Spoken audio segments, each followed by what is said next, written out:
All right. Think that we good to go.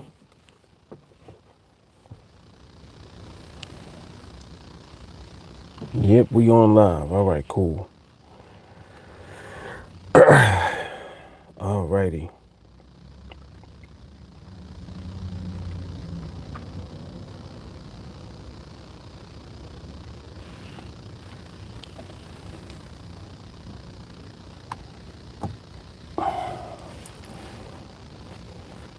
Yep, right there should be good.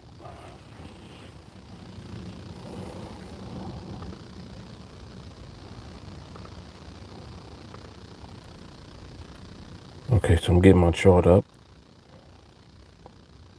Let me see, the live should be up now. Go get the link for that. Hello, everyone.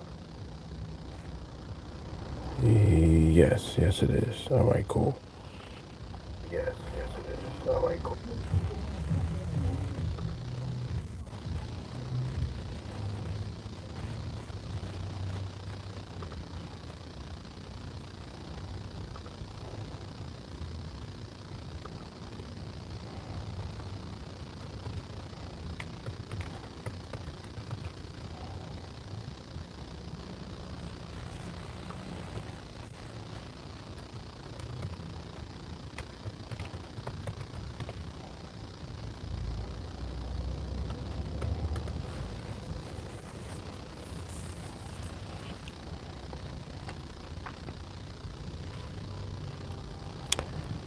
Okay, let me throw it in the group too. Throw it over in the Facebook group real quick.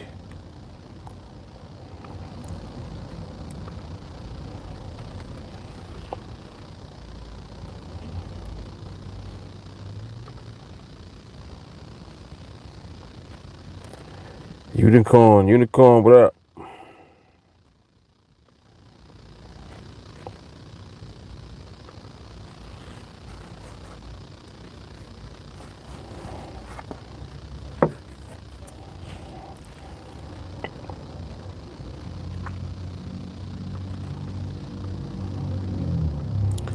So what's happening?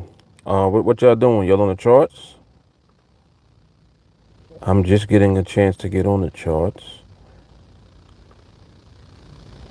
Thought I saw Walker mention something like 20 minutes ago that he was seeing.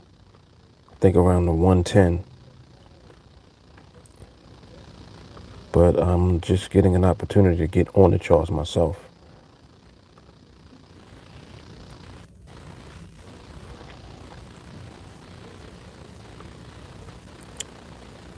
Okay, so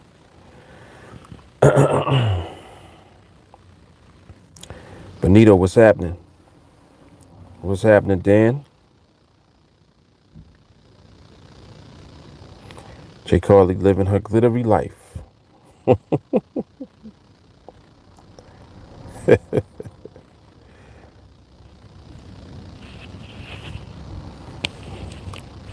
Dan says, waiting patiently. Yes, indeed. Exercising the skill set. Absolutely.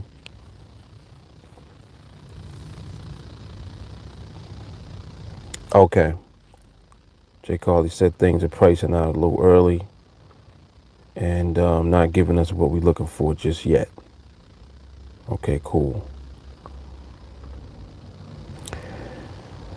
John, what's happening?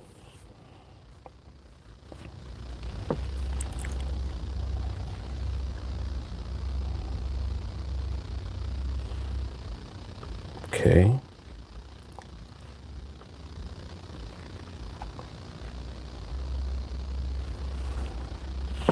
Lean back a little bit.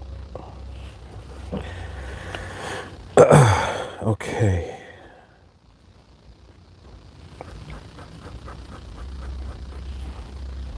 Just chilling, huh? Yeah, I was actually just looking at that, J. Carly. The overall behavior. Well, let me not say behavior. The environment right now looks pretty decent, but I'm not sure about the behavior just yet.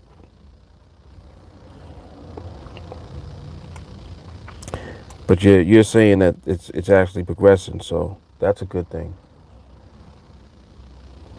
Anytime we're making progress, that is a good thing. So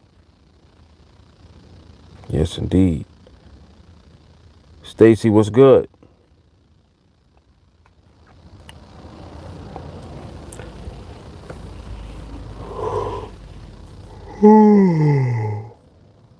Oh man,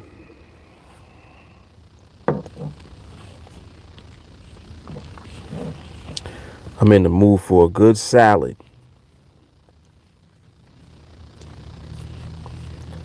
Good salad, maybe some grilled chicken in it.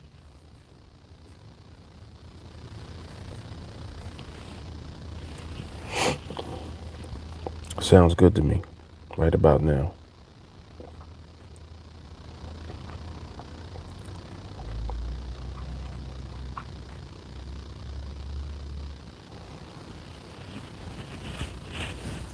This weather's something else too, man. I'm thinking that it's middle of May and it's like cold still. It's crazy. Like it's literally still cold. I got my coat and everything. People out here still got hoodies on. It's crazy.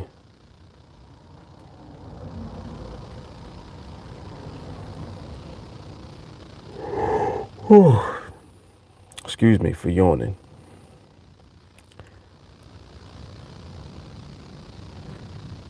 Hassan, what's good, man?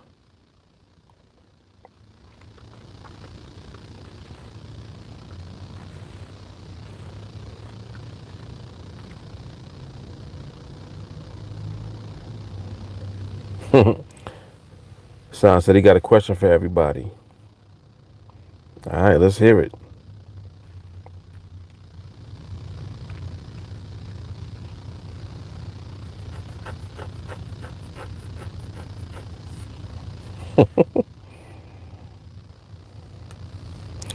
What did you blow your first paycheck on? It's a good question. My first paycheck ever, I didn't spend a dime. I literally saved the whole thing. I think I did that actually my first two paychecks. Yep. First two paychecks. Didn't touch them. Yep. And it's funny because I was very young. I was 14. This was when I had a summer job and I created that discipline like at a very early age. I was always good at saving anyway though. Like I used to do chores around the house when I was even younger than that, and I would save my allowance. Avid. I would save it, and I was actually very good at budgeting also because I used to love donuts. There was a donut shop where we lived at when I grew up. It was like 2 blocks over. Stupid thing is acting up. About to move this. Let me move this to the glass. It was like 2 blocks away from where we lived at, and like I literally loved the donuts there. Like I wasn't the only one. Everybody that knew about the donut shop there went there. So it was like one of those things. Imagine like Krispy Kreme, but like a local donut shop. That's probably the closest that I can get to anything that tastes remotely close to the way that them donuts tasted. Them donuts was ridiculous. But anyway, so all right, that's better. So I used to budget. I used to put money aside so I could get my donuts on Saturdays. Every Saturday I used to get a box of donuts, like a dozen. So I used to set aside money for that out of my allowance. And I think my allowance at the time I probably was getting like $25 for the week or something like that, you know. I would set my money aside for my donuts. Every other penny I used to save, I used to keep it, hold on to it. So, like at a very early age, I used to be having hundreds of dollars all the time. I used to just have just money. And I used to keep it, in my little stash in my I had one spot in my closet. And of course, everybody loved to keep money under the bed for some reason. But I never did that because I knew that that's the first place anybody was looking. If they ran up on you, they coming in your house or whatever. I'm talking about like your family members. Everybody used to save money and stash money under the mattress. So I didn't put my money there. I kept it in the spot in the closet so they couldn't get to my money. But yeah, that was like my first experience with like, getting my own paycheck. I saved my first 2 paychecks, man, in full. Didn't touch them.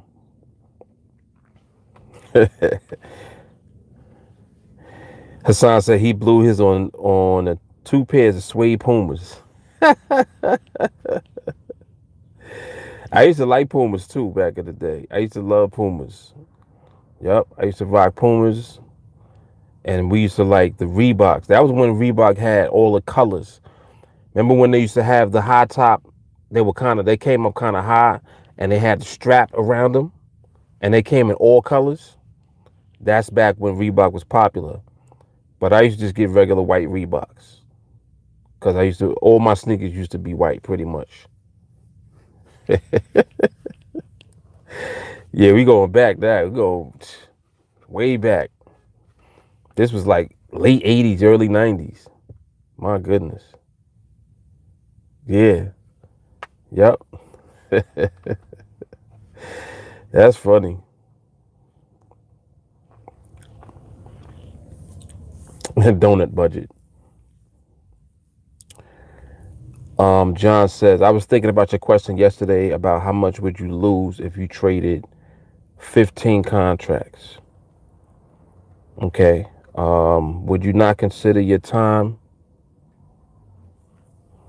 as money is effectively, so you may only lose 100 of what you put in, but you earn the 1400, so we are really losing because of time spent. What are your thoughts on that? If we have a job, we put our time in and get paid, but if we would not pay, then we would not be happy. I understand. Yeah, I think that's a good argument. I don't think that it's fully comparable to actually working based on time. Like, because when you work at your job, you're earning as a result of the time that you're spending. When you're trading, you're earning as a result of your skill. So there's really a huge difference between those two, because one is wages, where you're actually selling your time and you're being compensated as a result. And then the other is you're being compensated as a result of applying skill to something very specific. And as a result of your skill, you're able to earn. And you can earn at whatever level that you want to. And if you look at it in terms of like the question that I asked, what I was trying to get at was the way that we interpret and associate risk. Is like I'm always curious to know how people think, or I should say what people think risk actually is. That's always fascinating to me, because whatever you perceive risk to be is going to be the association that you make. And that can either deter you from being able to overcome that risk, or it'll keep you afraid of the risk. Does that, like, you understand what I'm saying? Like, people are people are typically afraid of risk. They associate risk with losing. So the risk involved with anything that they do, they're like, well, that's a lot of risk. And it's like, well, what does that even mean? What's a lot of risk? And not only that, when you say that's a lot of risk, what you're really saying is, I don't want to lose. I think that's more so the interpretation that people are giving. But you don't know that. It just sounds like, oh, that's a lot of risk. But what they're really saying is, I don't want to lose my money. I don't want to lose, you know, my time, whatever it is that they're putting up, whatever skin they have in the game, they don't want to lose it, which is very interesting. And like I'm definitely fascinated by that, because I feel that when you look at risk and then you compare that, for example, to reward, now what you're doing is you're actually comparing fear to greed, right? Like if you think about it, when somebody says something in terms of risk, they're like, well, the greater the risk, the greater the reward.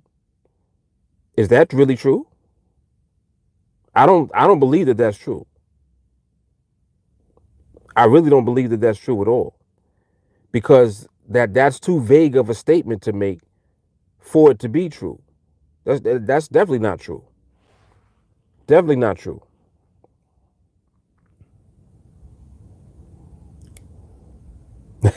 I like that. Hassan said, one day or day one, you decide. I like that. Yep, I like that.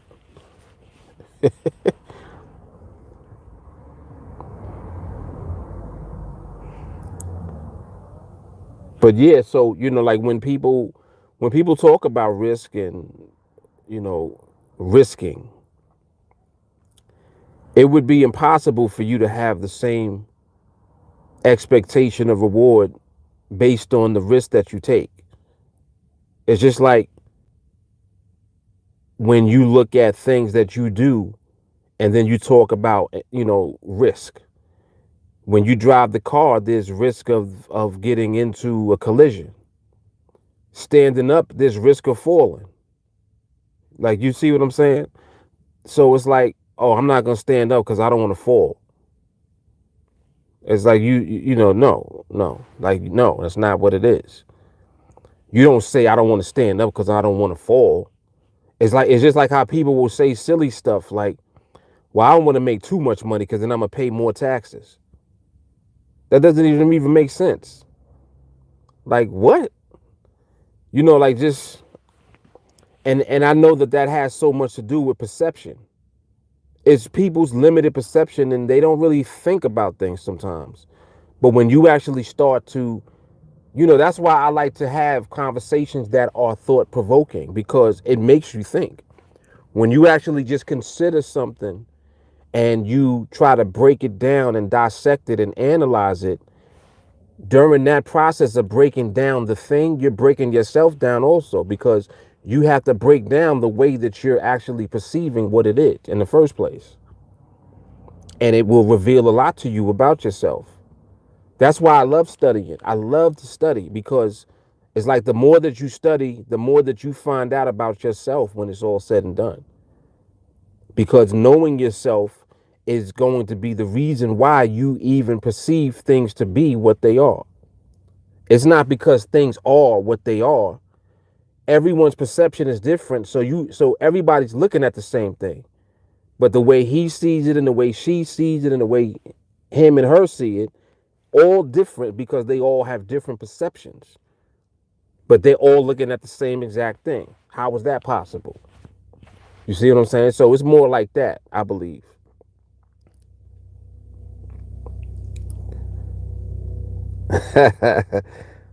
Son said he got me on speaker in the office every day. Say hello. What's up? What up? What up? What's up, Desmond and Sean? Yeah, we be getting into it on here, for real.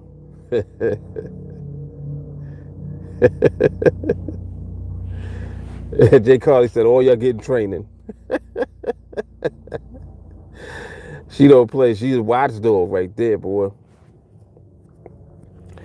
Yeah, but that's some good stuff though. I like talking about things as far as perception and the way that we see, because it really teaches you so much about yourself, and then on top of that, it can help you to adjust the way that you perceive things.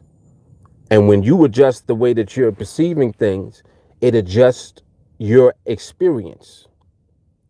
Now you're going to change your experiences at the same time, because you're not seeing things the same way that you were before. Like it's really amazing the way that works. It's kind of like anything that you want to change in your life, change how you perceive it. You change how you perceive it, you'll change it. Yeah, all day. Perception is reality. Jay just said that. Hassan said this is afternoon therapy for the school therapist. Wow. So Desmond is showing a therapist also? Nice.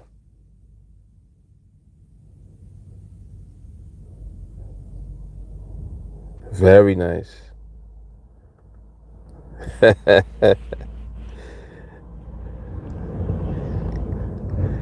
I feel like somebody now. It feels special.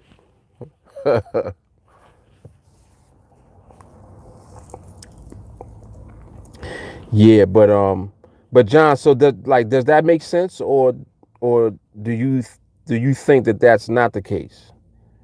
Because that's actually a good point that you're bringing up. That's a good point, and once again, it's based on just the way that you are looking at it, and that's a very interesting point that you made. Because I know a lot of people think like that. They're like, well, my time is money because I'm getting paid for it, and it is to a degree on that level,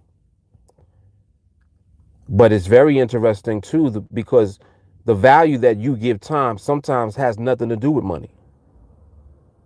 It's like, ooh, that right there. If you actually twist that, you change the dynamic of what even time is to you. Like, to me, time is valuable because the time, for example, that I might spend with my kids or with my family, I can't put a price tag on it sometimes. Sometimes I can. Sometimes I be like, listen, you're going to have to wait because I'm over here trading. Y'all just got to wait. You got to wait a little while. But, like, there, of course, are going to be times when you are spending time with them and it's quality time that you can't put a dollar amount on. So I look at time in terms of the value that you give it. Definitely. But that's a good point though, because you are actually, more so talking specifically about compensation. Like when you're on a job, you're being compensated for the time. If that's how you're paid. You compare that, for example, to a business. On your business, you're being compensated according to the ability that you have to generate income in your business, whatever way that might be. Depending on what your business might be. If just like if you have a service business, then your compensation is going to be based primarily on the level of service that you give to your clients or to your customers. When your customers are happy and satisfied, the way that you get compensated becomes exacerbated because, for example, you know what it's like when you have a great experience at an establishment. What do? If your experience was great, the first thing you do is you tell somebody about it. Yo, you should try this. See, now that becomes a referral for that business because they gave you such a pleasurable experience and a high level of service. You refer others to them. That becomes elevated compensation for them in the process, and it's indirect because if you send your people that to that establishment for those services, they're being compensated for the high level of service that they provided to you. You see what I'm saying? So the way that you interpret compensation is even different depending on how you look at it.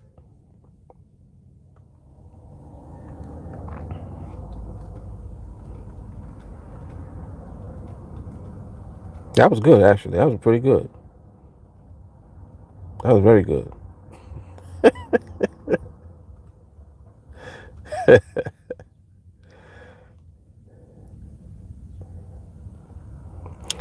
John said, I think your analogy about risk is good, which affects people's psychology.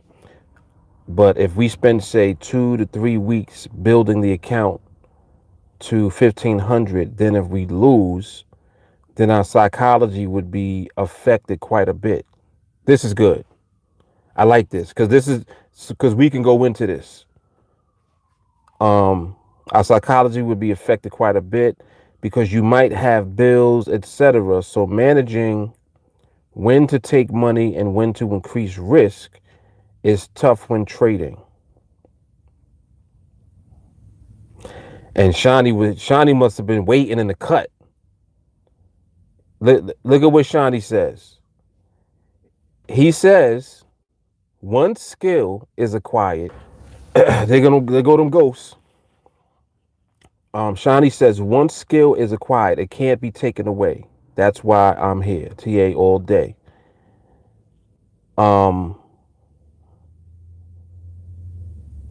Adam said, this is very real, John. Jay Carly, we can do round and round out of this, really?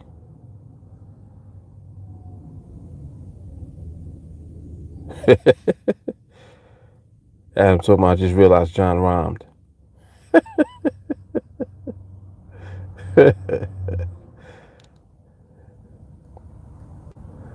All right.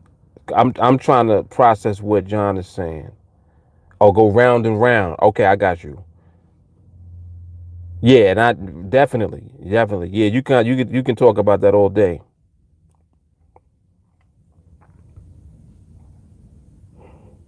Oh, Shawnee did. Okay.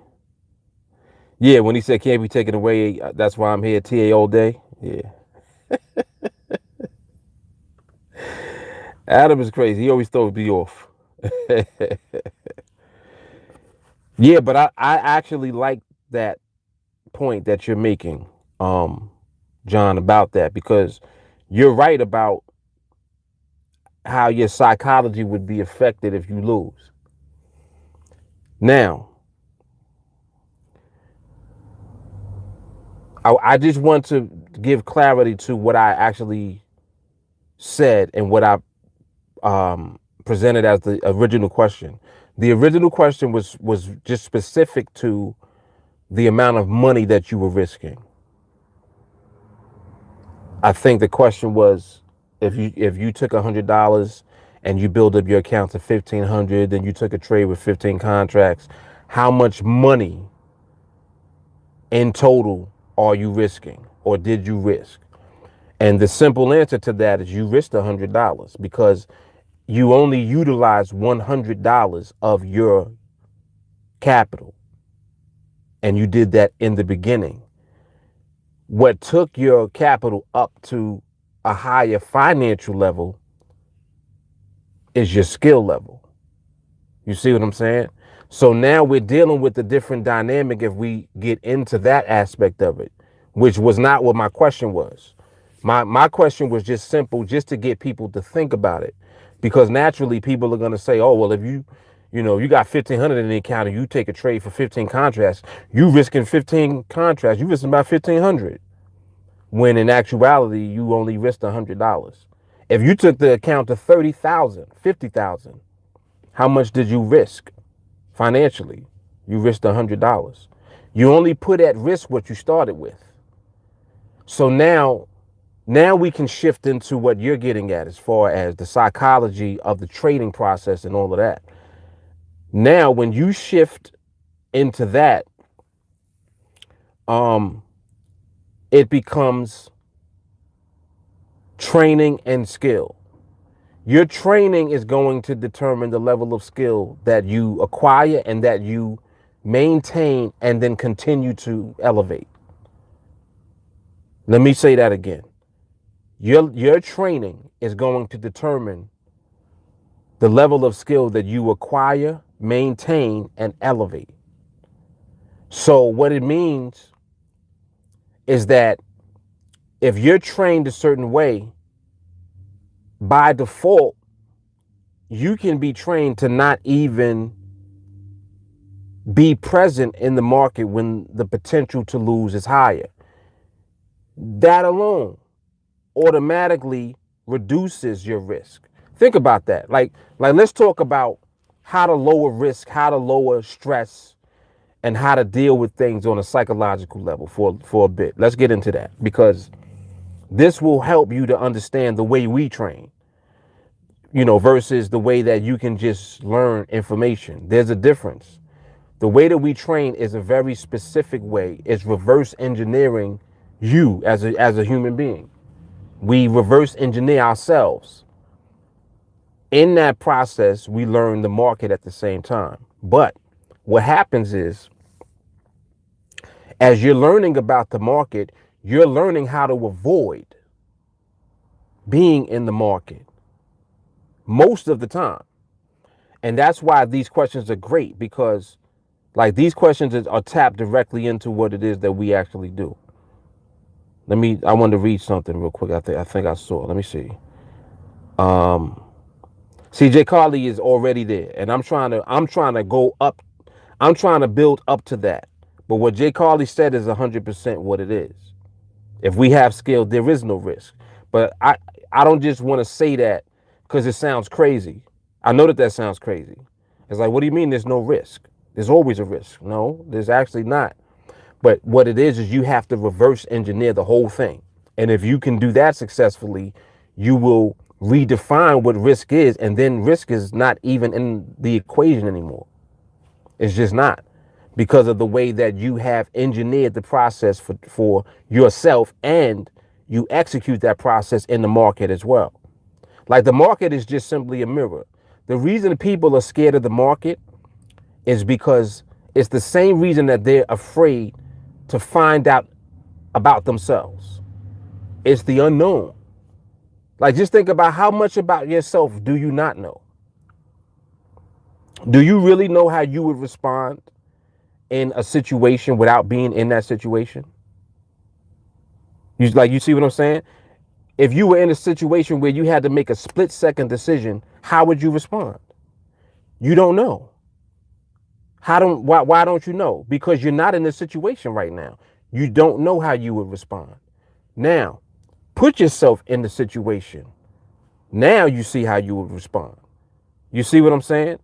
This is what the market does.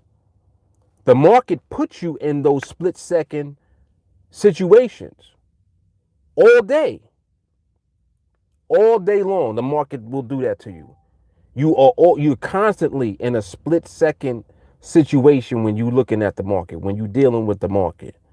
So for that reason, the market is teaching you so much because it's really giving you the actual scenarios. It's not theory. You see what I'm saying? It's one thing. This is why when people like buy books and courses and start reading about the market, then when they trade, they get toe up. Because the course and the books is the theory of it. You have to be in it. Regardless of what course you read or what course you took, you got to trade. You have to trade. How else are you going to actually know anything if you're not in the environment itself? You see what I'm saying? So this is what we do. We constantly have ourselves exposed to the market, but we're doing it from the perspective of respecting the market and allowing the market to unfold and reveal everything to us, so that by the time we actually put money on the line, the market is doing what it normally does. We're on the right side of the market. We win. Like, that's hard. It's hard for people to process that are outside of us. Everybody in here know what we do. You see what I'm saying? Like, it really is very powerful, and it's amazing when you actually realize what it is that you're doing. Hassan says, my co-worker Desmond asks, how do you handle pressure each day when the market is crazy? Exactly what I just said. See, to us, it's not pressure. Why not? Because we understand the dynamic of what the market actually does all the time. We know that the market does that. We're prepared for the market to do that. Well, what do y'all do when it's like that? We don't do anything. We observe. We don't trade. You'll see when I'm on here. The whole time we be on here, many times we're talking through what the market environment is like, how it's looking. You know, oh, that one right there looked kind of crazy. I know somebody probably got slapped on that one. We're talking through what we're seeing. That's how you deal with it psychologically. You know, if you got to talk about it, talk about it. Talk about it. Talk about it all you want. You're not engaging in it, so there is no stress. As a matter of fact, for us, there is such a reduction of stress, because we know by the time we end up being in the trade, we winning. We know that already. So it's not even, we're learning how now to not be stressed in the waiting process. If that makes sense. Like, you know how some people get stressed out because they gotta wait? I'm gonna teach you how not to be stressed out by waiting either. So you're not stressed out by the market itself. You're learning how not to be stressed out because you're waiting. And what is happening during this process? There's another name for not being stressed out while you wait. It's called developing patience. You actually are developing patience, because this is what the training is. The training is designed to keep you from being stressed while you wait. Like, there's no need to stress. You don't feel like looking? All right, so go get some cereal. Go get a sandwich. Go do something else and then come back. Like, we got so many different ways to deal with ourselves as we engage with the market, because that's what you're really doing. It's not that you ever going to control the market or, you know, try to master the market. That's not what you can't do that. It's impossible. That's one. That's not what our goal is either. That's not what our intention is. Our intention is not to master the market. We don't have to. Our intention is to master ourselves. Yo, it gets good, man. Let me see. Jay Carly said, yes, you're risking your initial investment. Jelani, you're still talking about this $1,500 from $100. Yes, Jelani, it was brought up again. Yes, it was. John, is there not a difference between skill and psychology? Is there not a difference between skill and psychology? I'm trying to understand the context that you're using in the question. Let me see. Oh, okay, you wrote something else. I mean, you can have skill, but if you can lose and can't handle it psychologically, then skill becomes defunct. The skill is handling yourself psychologically.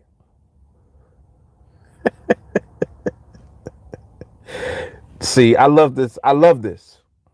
I love this. Every night on training, I say this in the very beginning. One of the first things I say is, you thought you came here to learn about the market. when in actuality, you came here to learn about yourself. That says it all right there. Because the market is teaching you about yourself. See, the way that people are programmed to look at the market, they look at the market objectively, separate from themselves, right? You always look at the market like that. Oh, it's this thing that can cause you to lose your money. It's this thing that'll beat you up. It's this thing that's unpredictable. So mentally, you have separated the market and you look at it objectively as a thing. When you come into training, that immediately is we're beating that out of you, beating it out of you every day, every training, every training, every training. You're not here to learn about the market. You're here to learn about yourself. You're going to develop patience and discipline.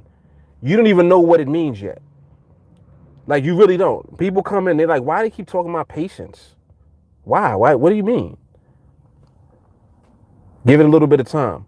As soon as you are introduced to the way that we even interpret behavior in the market, it starts, the light bulbs immediately start coming on.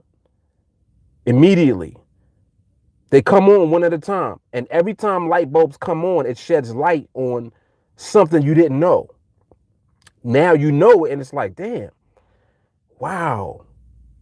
And it's like this big epiphany, like, and it's like your mind starts to expand. And as your mind is expanding and opening up, you're learning about yourself too.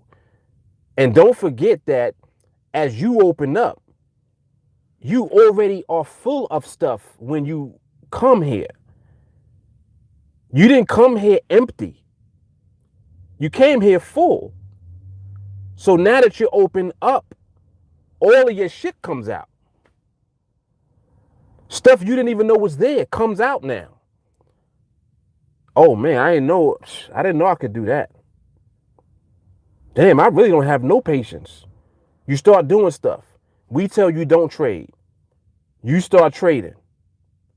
We tell you to stay on demo. You open up a live account. We tell you to wait for permission. You taking trades on your own. Where's all that coming from? This is the stuff that you came here with. You see what I'm saying? You came with this already. You didn't know it was there because you weren't put in an environment where it could come out. You're in an environment now where that shit is going to come out. All your bad habits, everything about all of the stuff that you do that's been buried that you didn't know was there is coming out now. And this is why I tell you in training, don't be scared. Don't be alarmed when you actually see yourself. You got to remember, it's you. It ain't the market. Oh man, damn. Why did I take that trade? That's a good question. Why did you take that trade? Why did you take the trade? Not why did the market make you lose the trade? You see how the dynamic switches? Your psychology is no longer based on why did the market do that to me? Why did the market have to do that in the last 5 seconds? Why did the market have to? You're not asking why did the market anymore. Now your question becomes inward. Why the hell would I even consider doing that? And I don't even know what the behavior is yet. Why would I do that and the market is moving this fast? Why would I take a trade and I don't have permission to do anything? You start asking the right questions now. You see what I'm saying? Now the question is to you. Don't ask about why the market does what it does. The market always do what it does. That ain't nothing new. The market will always tear you up. And at the same time, the market will reward you too. So you have to figure out how to manipulate your bullshit so that you don't get distracted by all of the bullshit that comes out. And then you start thinking that you're doing it the right way. You're actually not doing it the right way. You're doing it in a way where you're giving in to all of the habits that you already had. You think, oh, well, no, no, no, I'm good. I'm good. So we supposed to do this, we supposed to do that. Like you trying to build a curve fit and a method when there isn't one. There is no method. There's no strategy here. You're learning about you and you're learning how to interpret the market based on controlling yourself so that you can always be in tune and connected to the market. The market is going to lead you to money.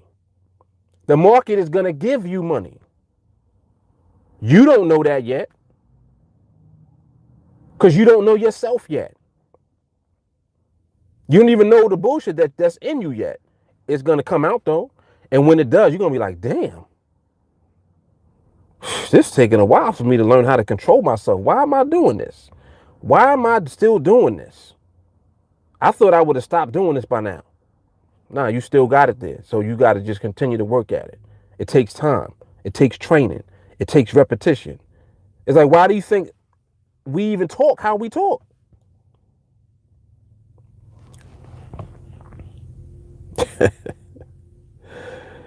Jermaine said, time put in on them charts is key. Do it any other way, then you wasting your time. Shawnee says, there should be no stress in the beginning because it's the growth phase of your account. Then comes the income phase. Shawnee really dissecting it. I like that. I like that. Then comes the income phase. Fear and stress came for me in the beginning because I was looking for income too early.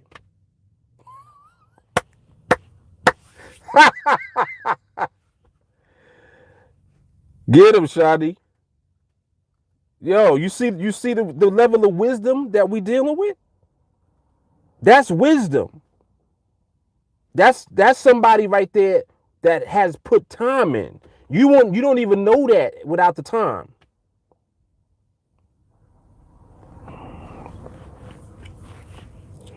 Adam said, and everyone can gain this skill because it's already in you.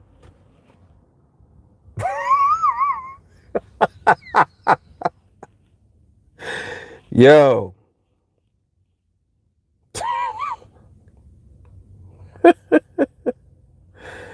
Oh my goodness. Just needs to be brought out. Mick says, we are trained to fully watch a winning trade happen before we can even think of taking a trade. That's patience. That's Mark's rule.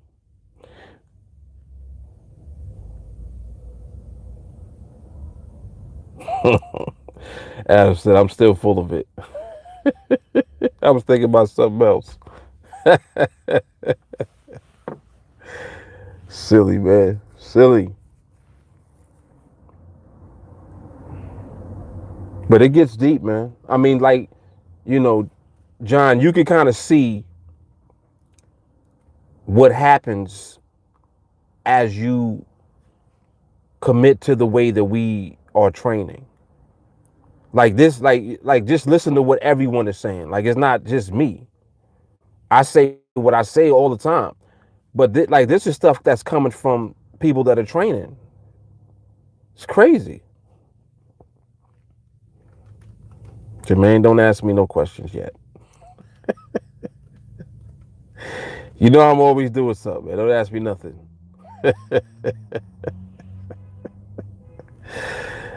Oh my goodness. Just watch.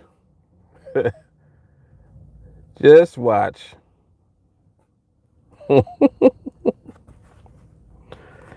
And I mean, like, and all it is it's the same thing that we've been doing. It's just another perspective of the same thing. Like every time that I do a challenge or I do a project, I just think of creative ways to show people outside what it is that they can position themselves to do with our skill, with what it is that we do. And the real skill that we have is not we mastered the market. The real skill that we possess is patience and discipline, and then knowing how to apply those things to something very specific, which in the case of what we do is just cooperating with the market all the time. Never diverting away from being in tune with whatever the market is doing. It's just like accepting when the market don't give you money. Like, how difficult is it for people to do that who don't have patience? Can you literally, like, are you okay with you didn't make no money this week? Are you okay with that? You see what I'm saying? Because the fact that you didn't make any money just simply means that the market did not align itself in a way where money would be made for you, because you're only waiting for the best opportunities to come. You're waiting for the stress-free money to come. How long is it going to take for stress-free money to come? We don't know. You see what I'm saying? We don't know, and we don't care. We let the market decide. That's a whole nother level altogether. That's why the training is so important, because it's the training that positions you to be in that position. What position? Whatever position you want to be in. Whatever position you want to be in.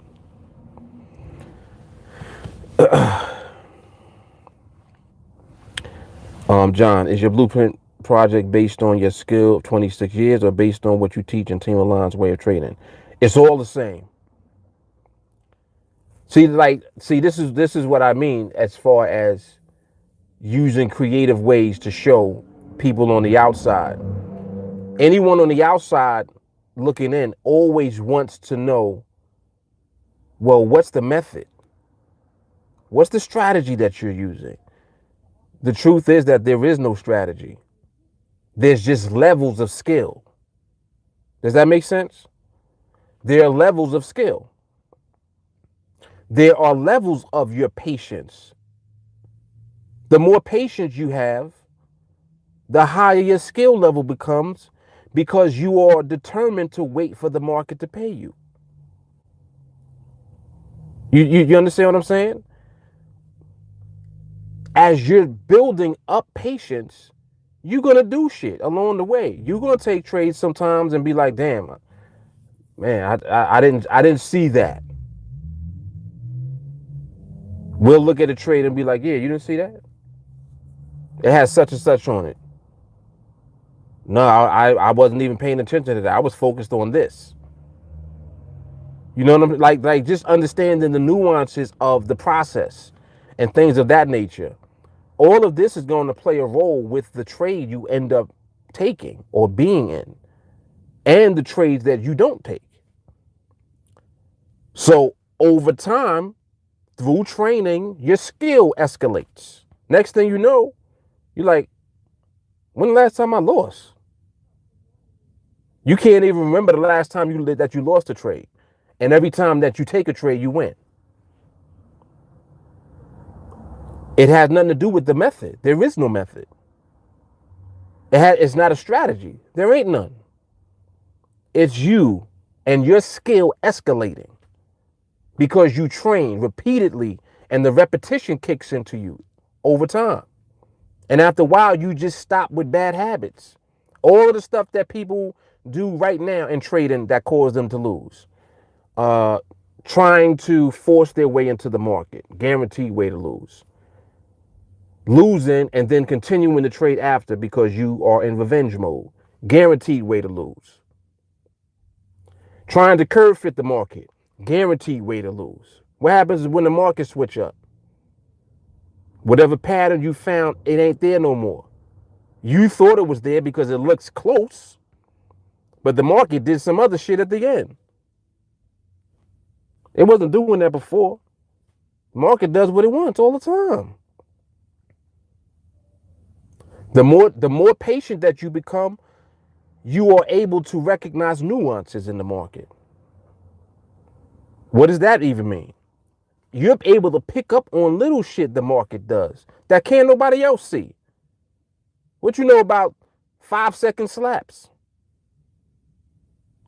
What you know about a 20-second slap? What you know about early pricing out, and you trying to get into the trade, so you go into the trade before the last minute. Like there's so many different variables and variations and all of this different stuff that you see.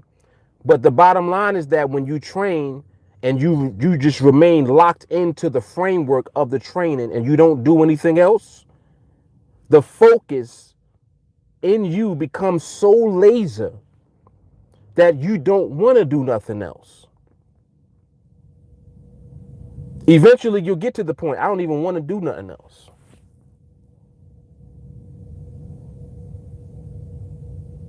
Even me, I have to control myself. You think the more skill that you get, the easier it is to trade.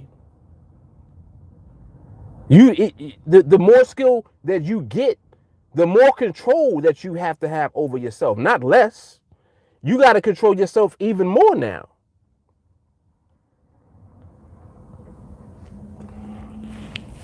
There's mad ways I could trade. I have to control myself to not do all of that.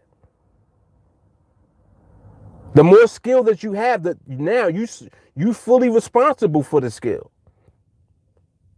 It's like having power, and if you don't contain the power, it just be everywhere. It's explosive, chaotic though. It don't have no order to it. It's just everywhere. That's what it's like when you have skill and you don't control yourself. Because your skill will turn into cockiness and overconfidence. Why? Because it's not controlled. You see what I'm saying? It's always going to turn into something that will become a detriment to you. That's why the training is always necessary. That's why I train more than everybody. Well, I used to. I don't know. There's people in there now that's training more than me, I think. At this point, to be honest. Like, there's really people that really be training. But I'm just saying, like, in general, Benito says, TA gives you the key to unlock your full potential with support. Jelani said, not training, guaranteed to lose. Thinking you're bigger than the process, guaranteed to lose. Lacking the patience and discipline, guaranteed to lose. See what I'm saying? Jay Carly, we train for literally everything from birth. We train for the things we wish to master, and continuous training keeps the mastery up to date. Come on, man. David said, I watched the market for 6 hours last night, yesterday, waiting for the right trade, and it never came. Serious patience equals serious money. Look at how valuable that statement is that David just said. He said, I watched the market for 6 hours, waiting for the right trade. It never came. Look at what just happened. The right trade didn't come. Didn't deviate. He didn't do anything. You see what I'm saying? Damn, I've been here 6 hours. Nah, man.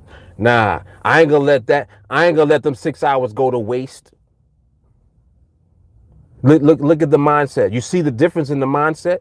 The person that thinks like that, damn, I just wasted 6 hours. Now you're gonna force your way into a trade and you're probably gonna lose. Just like that. And this could be somebody in training. Like, you gotta understand, this is behavior that people who are training have to fight. You understand what I'm saying? You in training and you still gotta fight that. You gotta fight that mindset. Damn, I just wasted 6 hours, man. Shoot. Just wasted my damn time. No, you didn't. You didn't waste any time at all. The time is gonna go anyway. What else you was gonna do for 6 hours? You was gonna be bullshitting anyway. So who cares? That's how you gotta flip your thinking. And there's no waste of time. If you're applying process to the market, you wait. If the market decides to give it up, it will. If the market don't decide to give it up, it won't. If it don't, we keep our money. If it do, we make some more money. Either way, we making money. Not losing is making money.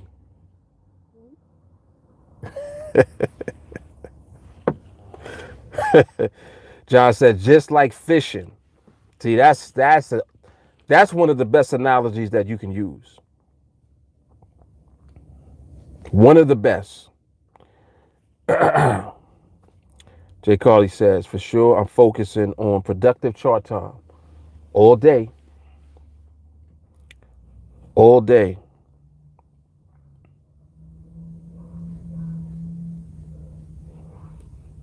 All day. Like literally right now is chart time. As I'm talking, I'm looking at the chart as well. As a matter of fact, we all are. Adam said, need constant reassurance and training. Church isn't meant for perfect people. Spoiler alert, there are no perfect people. You know that's a great example to use. Why people go to church? If you've already been saved, why do you go? It's like asking that. Why you still go to church? Training. Training. You don't know it all.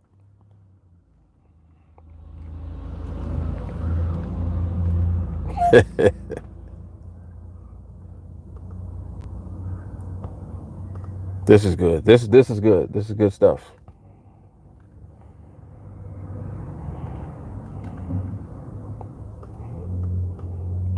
But I can see like John is clearly on the vibration. And I believe that anyway. I always feel like anybody that comes around us, you couldn't even got here unless you were on the vibration. Like we're on a very high, powerful, positive vibration that is moving. And on that vibration is freedom. Like whatever freedom means to you, you know, for most people, it's a certain level of financial freedom to have. But the freedom is it incorporates everything. It's not just financial freedom, it's time freedom. Like just think about like right now, I have free time. The time that I'm spending right now doing this and on the charts, as soon as I leave from doing this, I'm gonna go do something else. Cause I want to. You see what I'm saying? I don't have to. I don't have to do this. But I'm in position with the skill. I know I can come on the chart, and if the market gonna give it up, it's gonna give it up, and I'm gonna be right there to take it. That's it. I'm not stressed out about it. Oh, I came on the chart. I didn't get a trade yet. So what? Who cares? Then out of nowhere, we get 2 trades one day. Then maybe the next day, get 2 more trades, and out of nowhere, you 4-0 for the week. You're like, damn, that happened out of nowhere. And we all benefited from it because everybody's trained. Come on, man.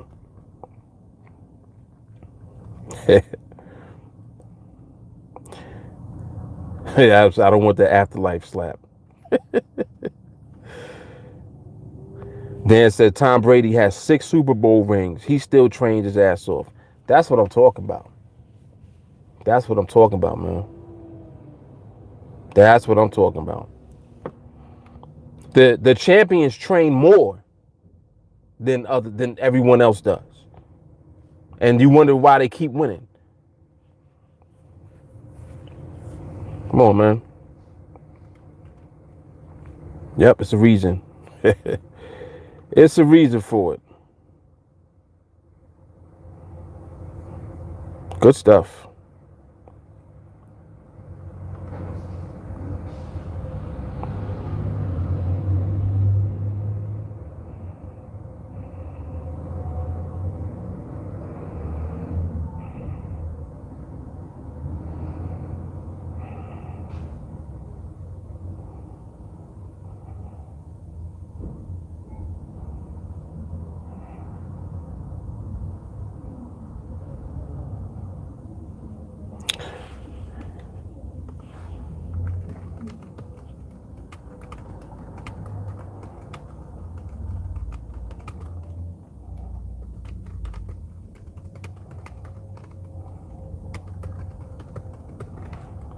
Mick, read that. Read what I just messaged you.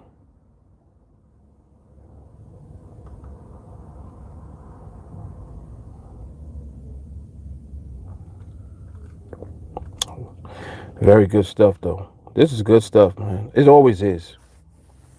It always is.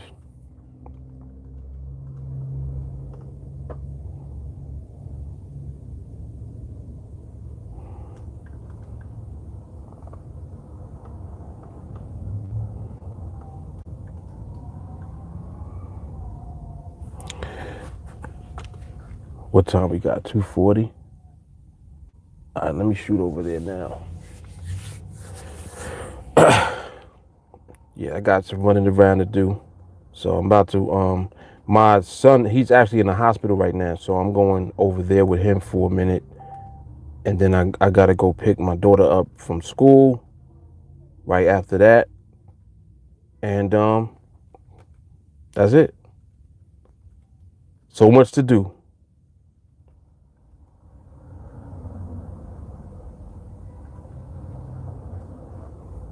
Let me see. Did you see it?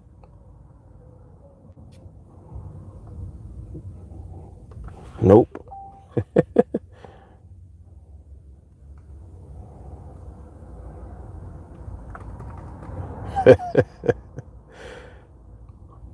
Mick, that's part of it. That's part of it. That's part of the VSU. Read the question again.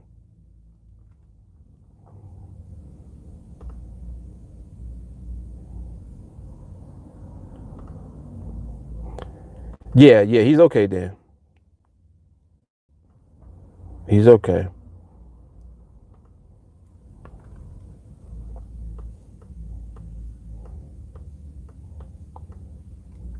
Ooh, look at that candle. That's my cue right there to get out of here. See, you saw what the market just did? Break time.